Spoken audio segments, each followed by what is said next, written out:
when Margaret Johnson, an elderly black cleaning lady who had devoted her entire life to the company, was falsely accused of a crime. Her world collapsed. Suddenly, she became the target of vicious attacks and discrimination, with years of loyalty wiped away in a single stroke by an arrogant manager. But what happened when her son, a successful businessman, learned of her humiliation? His next move shocked everyone who had witnessed many injustices. But let's start from the beginning. Margaret Johnson had worked at Hartwell Industries for more than 40 years. Over the years, she had become nearly invisible, like a shadow passing through the halls with her cleaning cart. Her movements were slow but precise, every action honed by years of experience. She was as much a part of the company as the furniture she cleaned daily.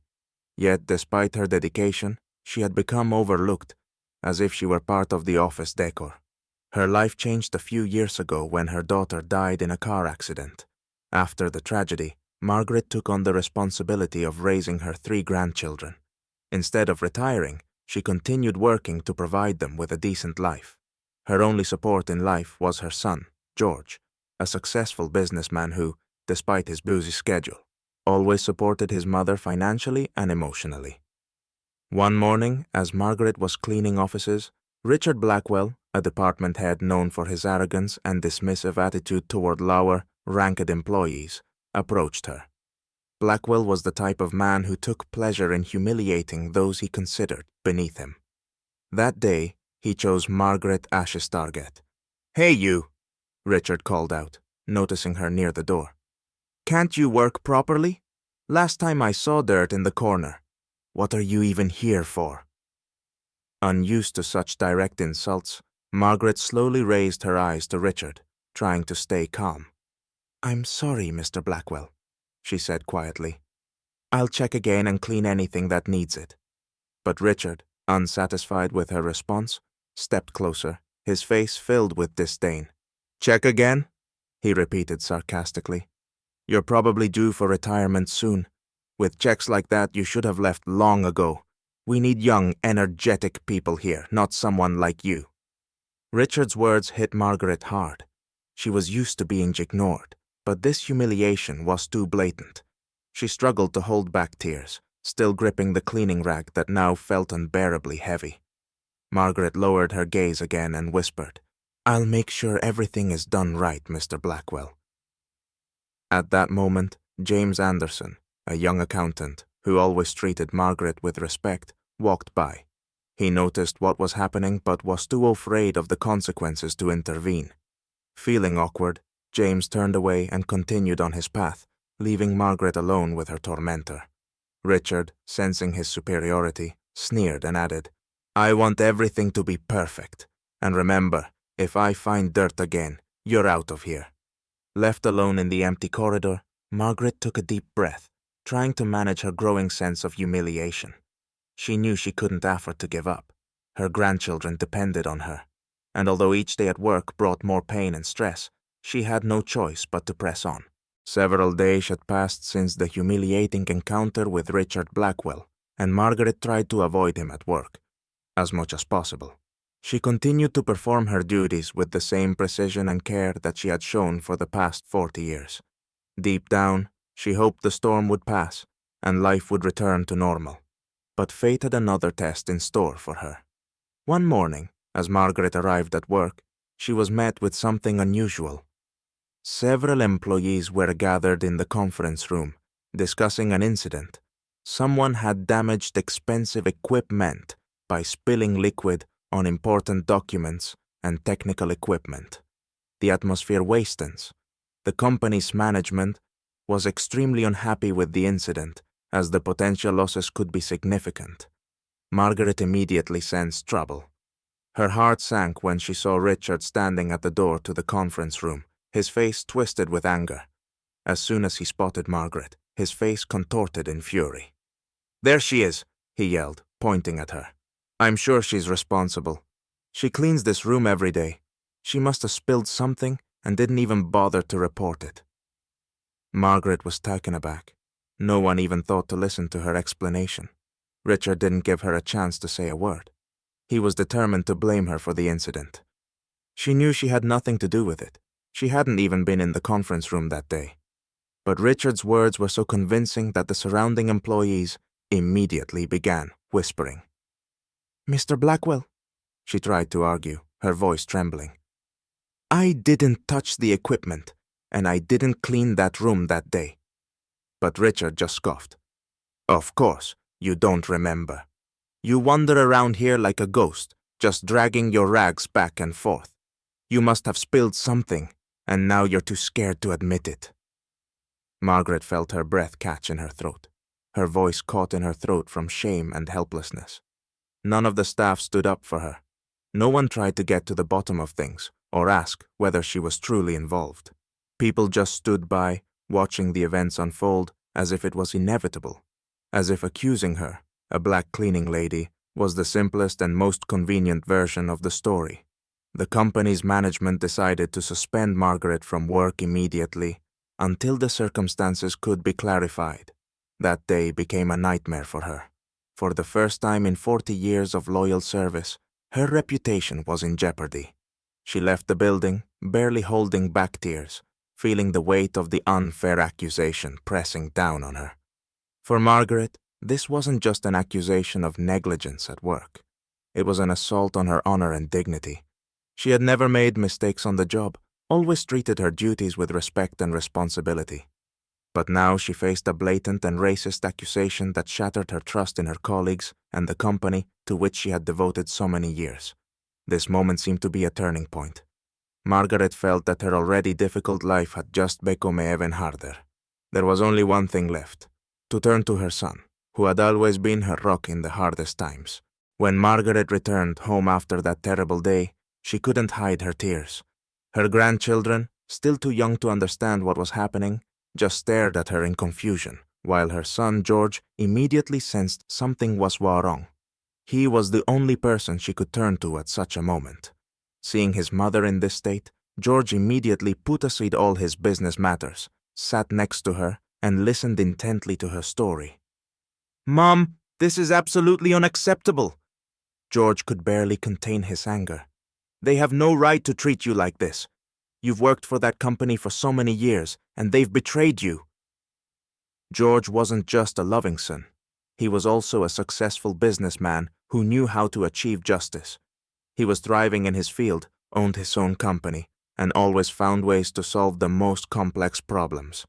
And if anyone could restore justice for Margaret, it was him. "We're not going to leave it like this," he said resolutely, looking his mother in the eye. "I'll take care of this." Margaret always knew that George was a man of his word. He was never afraid to fight for the truth, especially when it concerned his family. The very next day, he began to act. George decided not just to uncover the truth, but to make sure the situation would never happen again. His first step was to buy a controlling stake in Hartwell Industries. Unlike his mother, who had spent her entire life working in one place, George had significant financial resources and knew how to use them to his advantage. He began negotiations through intermediaries, ensuring that the company's management would never suspect that the buyer was Margaret's son. The negotiations lasted for several weeks, during which George carefully planned every move. Meanwhile, the situation at the company remained tense. No one knew what would happen to Margaret, and employees only whispered behind her back. None of them had any idea that behind-the-scenes changes were underway that would soon turn everything upside down. Finally, the deal was completed. George became the owner of a controlling stake in the company, and the first thing he did was call an emergency management meeting. All the top executives, including Richard Blackwell, were required to attend. The meeting began in the usual way, with employees discussing financial results and future plans. No one expected anything unusual until George took the floor. "My name is George Johnson," he began, "and as of today, I am the new owner of Hartwell Industries." This moment shocked everyone in the room, but that was only the beginning. George not only announced his status but also detailed the internal investigation he had organized immediately after acquiring the company. The true culprit behind the damaged equipment had been discovered. It was another employee who had been near Margaret on that day. However, to avoid responsibility, he had stayed silent, knowing that the blame would fall on her. My mother, Margaret Johnson, George continued, worked for this company for many years with dedication, but was falsely accused and humiliated. I'm here not only to clear her name, but to ensure that no one else ever faces such treatment again. He turned to Richard Blackwell, whose face had gone pale as he realized what was happening. Mr. Blackwell, your actions were unacceptable and discriminatory. You humiliated my mother and other employees, and I won't tolerate that. As of this moment, you are fired. The room fell into stunned silence. No one had expected such swift and decisive actions. George continued, We are introducing a new corporate policy aimed at protecting the rights of every employee, regardless of their position, age, or race. This company will no longer be a place where discrimination and injustice are tolerated. Even the employees who had previously stayed silent in the face of injustice realized that a new era had begun, an era of fairness and integrity. After the meeting, in which George publicly exposed the injustice, Margaret felt as if the heavy burden that had weighed on her for so long had finally been lifted. Her reputation was restored, and those who had humiliated her faced the consequences. But George wasn't done yet. He had more in store for his mother. After Blackwell left the office, George once again took the floor, and the employees waited eagerly for his next steps. Today, we've not only addressed a situation that was unjust, he began, but we've also opened a new chapter in the company's history. We can't let such mistakes happen again in the future, and to ensure that, I want to appoint someone who will guarantee that every employee receives fair and respectful treatment.